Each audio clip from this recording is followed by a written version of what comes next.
Hello दोस्तों, वर्तमान समय पे आप सभी यूक्रेन जंग के बारे में तो पता ही होगा आपको। और इस यूक्रेन जंग में अगर सबसे ज़्यादा कोई सबक सीखा है तो वो है एकमात्र रसिया। इसका कारण दोस्तों, रसिया वर्तमान समय पे यूक्रेन के तुलना में काफ़ी बड़ा और काफ़ी शक्तिशाली एक मिलिट्री सुपर पावर है। मगर इसके बावजूद रसिया पूरी तरह से यूक्रेन को कब्जा करने में नाकाम रहा और रसिया अपने मिलिट्री टारगेट को अचीव करने में भी नाकाम रहा काफ़ी हद तक। दूसरी तरफ दोस्तों, पूरे दुनिया में वर्तमान समय पे सबसे ज़्यादा शक्तिशाली और एक नंबर सुपर पावर है मिलिट्री के मामले में, वो है यूनाइटेड स्टेट्स ऑफ अमेरिका। और आने वाले 30 से 40 साल तक अमेरिका ही पूरे दुनिया के ऊपर मिलिट्री के मामले में सुपर पावर रहेगा, एक नंबर पोजीशन में। दोस्तों, वर्तमान समय पे अमेरिका रसिया को काउंटर करने के लिए पूरे नेटो यूनिट तैयार कर रखा है। और दोस्तों, इस यूक्रेन जंग में पूरे नेटो यूनिट को अमेरिका रसिया के अगेंस्ट में इस्तेमाल कर रहा है। दोस्तों, इस यूक्रेन जंग में अमेरिका उस तरह से रसिया के अगेंस्ट में पूरे नेटो को इस्तेमाल करते हुए भी अपने मिलिट्री टारगेट को अचीव नहीं कर पा रहा है जिस तरह से अमेरिका सोचा था। और दोस्तों, यही बात अमेरिका को सबसे ज्यादा सोचने में मजबूर कर दिया। दूसरी तरफ दोस्तों, अमेरिका एक मल्टी ईयर प्रोजेक्ट स्टार्ट किया है और इस मल्टी ईयर प्रोजेक्ट स्टार्ट के अंदर अमेरिका कुछ ऐसे हथियार को ऑर्डर किया है जो हथियार बनाने में कई साल लग जाएगा। ये हथियार कोई नया हथियार नहीं है, जो अमेरिकन मिलिट्री आगे से इस्तेमाल करता आ रहा हुआ है, वही हथियार को अमेरिका फिर से ऑर्डर दिया है अपने डिफेंस इंडस्ट्री को। और दोस्तों, इसका सबसे बड़ा कारण अमेरिका को आगे से ही पता चल गया होगा, अमेरिका पूरे नेटो के साथ रसिया के अगेंस्ट में उस तरह से इफेक्टिव कारामद साबित नहीं हो पा रहा है जिस तरह से अमेरिका सोचा था। आने वाले फ्यूचर में इससे और एक बड़ा और एक शक्तिशाली जंग अमेरिका के लिए वेट कर रहा है, जो है चाइना।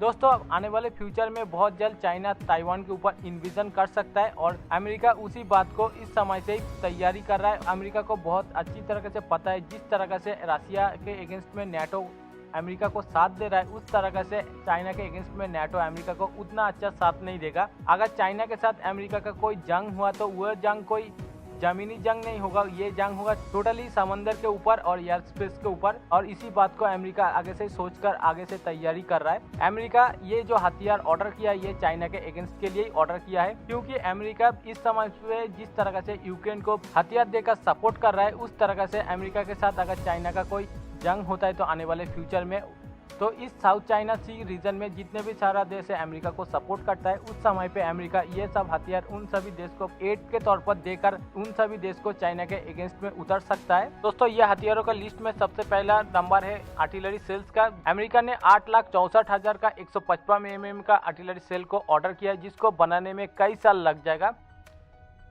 155 mm का एक्स कैलिबर राउंड जो 2050 राउंड यूनिट ऑर्डर किया है, जिसका पर यूनिट कॉस्ट 2 लाख से 4 लाख डॉलर है। दोस्तों, इसके अलावा दोस्तों 12,000 air to ground smart munition order किया है जो AGM 179 जिसकी रेंज 8 किलोमीटर तक है। इसके अलावा दोस्तों 700 यूनिट M142 हाइमार्स सिस्टम को ऑर्डर किया है अमेरिका ने। 1700 unit ATACMS MGM 140 tactical ballistic missile order किया है जिसकी रेंज 300 किलोमीटर तक है और इसका एक अपग्रेडेड वेरिएंट बहुत जल्द अमेरिकन आर्मी में शामिल होने वाला है जिसकी रेंज लगभग 500 किलोमीटर तक होगा। चौंकाने की बात, 2600 यूनिट एंटीशिप हार्पून मिसाइल को ऑर्डर किया है कोस्टल डिफेंस के लिए और स्पेशली कोस्टल लेयर डिफेंस के लिए नावल स्ट्राइक मिसाइल को ऑर्डर किया है जो खास तौर पर नॉर्वे बनाता है।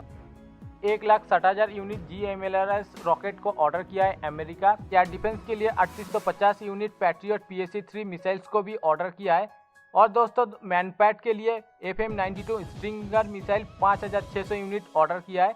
दोस्तों, एंटी टैंक गाइडेड मिसाइल के मामले में 28,300 unit javelin anti tank guided missile को ऑर्डर किया है। इसके अलावा दोस्तों एयर टू एयर मिसाइल में AIM-120 5,100 यूनिट और AIM-9 5,200 यूनिट तकरीबन 10,300 unit air to air missile को ऑर्डर किया है। इतना सारा एयर टू एयर मिसाइल को ऑर्डर देना बहुत ज्यादा एक कंफ्यूजिंग है। फ्यूचर में NSAMS के लिए भी इस मिसाइल को ऑर्डर किया जा सकता है। साउथ चाइना सी के अंदर में चाइना को छोड़कर हर एक देश अमेरिकन फाइटर जेट इस्तेमाल करता है। हो सकता है आने वाले फ्यूचर वॉर के लिए ये जो मिसाइल का स्टॉक अमेरिका पहले से ही बना रहा होगा। इसके अलावा दोस्तों 22,50,000 unit modular artillery charger system को भी ऑर्डर किया है। और दोस्तों सबसे खास बात, 950 unit very long range surface to surface missiles को भी ऑर्डर किया है। और दोस्तों 3,100 unit joint air to surface stand up missiles को ऑर्डर दिया है अमेरिका ने। और इसके अलावा दोस्तों 1,500 यूनिट SM-6 मिसाइल्स को ऑर्डर दिया है जो बेसिकली एंटी बैलिस्टिक मिसाइल्स कहा जाता है। तो दोस्तों इन सभी हथियारों को अगर देखोगे तो ये हथियार मैक्सिमम ही नेवल रिलेटेड और नेवल पर्पस के लिए सबसे ज्यादा दिखाई दे रहा है।